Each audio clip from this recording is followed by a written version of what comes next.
What's going on, guys? GeneralGerbil here, and now that Zombies in Spaceland has actually been announced and revealed, Infinity Ward actually did a live stream and they told us a lot of information about the map and what we can expect to see in it, the characters, the attractions we can use and stuff. So I've got 4 pages of A4 notes here. I'm going to run through some of the things that they said, condense it down to make it just a bit quicker so you don't have to watch a 24-minute live stream just to get little bits of information. So let's get right into it. So some of this might be a bit jumpy because they talk about one thing, then they go into something else, and they go back to that thing, and that's just the way I made my notes. But still, I'm going to try and cover everything they covered in it and just tell you how that relates to some of the stuff we've already got in Zombies and how that can then transfer over to Infinity Ward's version of Zombies. So the first thing they talk about is the park attractions and how some of them have been weaponized for the characters to use. And some of those things that we have are the chromosphere, which creates a black hole, which we saw in the trailer, where you can, as it spins, it creates a black hole above the ride and the zombies will be sucked into it. You got rocket test fires. I'm guessing that's like similar to Der Eisendrache, where like rockets will go off and it'll burn the zombies.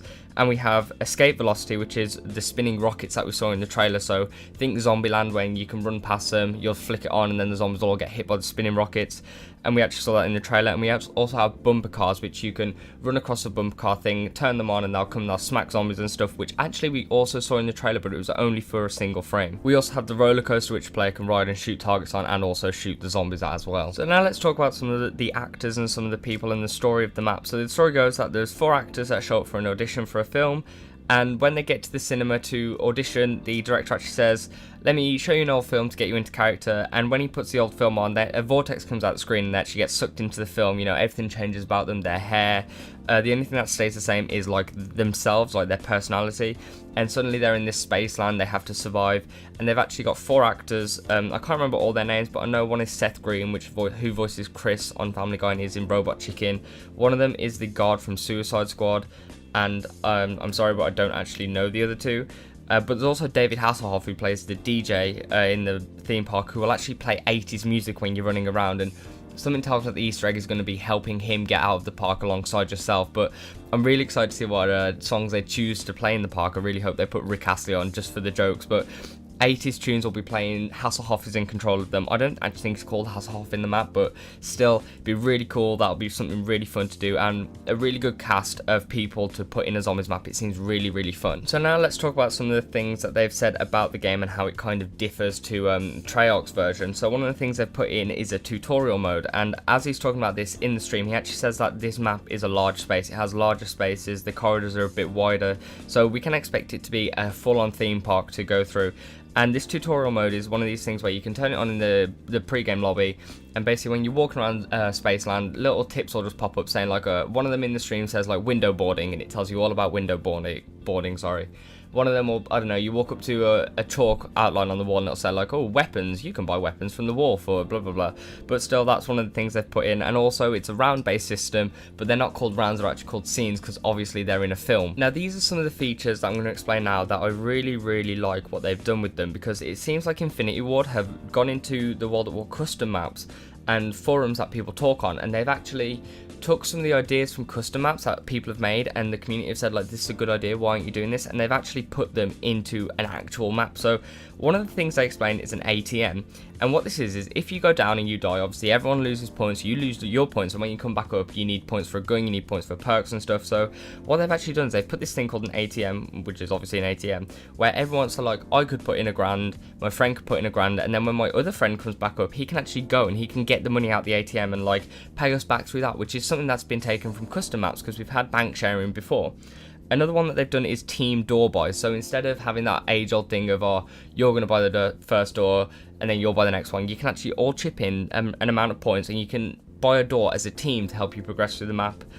And this is a really, really cool mechanic, and I don't know why no one's done it before. They've put an arcade in Spaceland, so while someone's training around the last zombie, you can actually go into this arcade, you can play the actual games in the arcade, so like skee ball and stuff, and you can earn tickets which can then be transferred for points, perks, stuff like that. But the interesting thing about this arcade is that when you die, you don't just go to spectator mode, you actually go to something they've called the Afterlife arcade, and what it is it's this arcade but in the afterlife, and while you play you can earn your chance to live again, you can earn your revive sort of. So like, you'll die, you'll get put into this arcade, you'll play games, then it'll say, oh, press square to revive, and then you'll be back in the game. And I think that's so cool, just to engage someone when they're, because when you die in zombies, you're kind of like, oh yeah, I'm dead, I'm just gonna watch you guys, I'll go get a drink while you guys play. But you can actually earn your chance. Like if you end up stepping in Easter egg and you need 4 people, you can be like, okay, just let me play these games, and then you'll be up again. And I think that's such a cool idea for them to do. So now let's get into the section that obviously everyone wants to hear about, and that's the weapons. So it seems they've took the weapon kit idea and they've allowed you to modify your guns on the wall. They say up to 6 attachments on one gun, and the weapon levels will actually transfer between multiplayer and zombies. So if you level a gun up in multiplayer, it will level up on zombies. And some of the things they've told us about, there's something called a forge freeze gun, which we actually saw in the trailer. There's something called a transponder, which I think works a bit like a time bomb, because they say you can put it down, run around the map, and then at any point you can click it and you'll go back to where you put down your transponder. So it kind of works like a time bomb, I feel, but it doesn't take you back in time. It just takes you back to a certain place, a bit like a teleporter. And you can buy all these from ticket stands, which you get the tickets from playing in the arcade. Another one is called the face melter, which we again saw in the trailer. That's when the crawler went flying up into the air with rockets on his legs. You shoot zombie, goes up like a firework, explodes into colours. And some of these guns are really cool. You got there's like special powers or something, because one of them was called the repulsor, which you saw for a frame in the trailer, and that's when the girl like put her hands out and that green blast kind of went out and it shoved all the zombies away.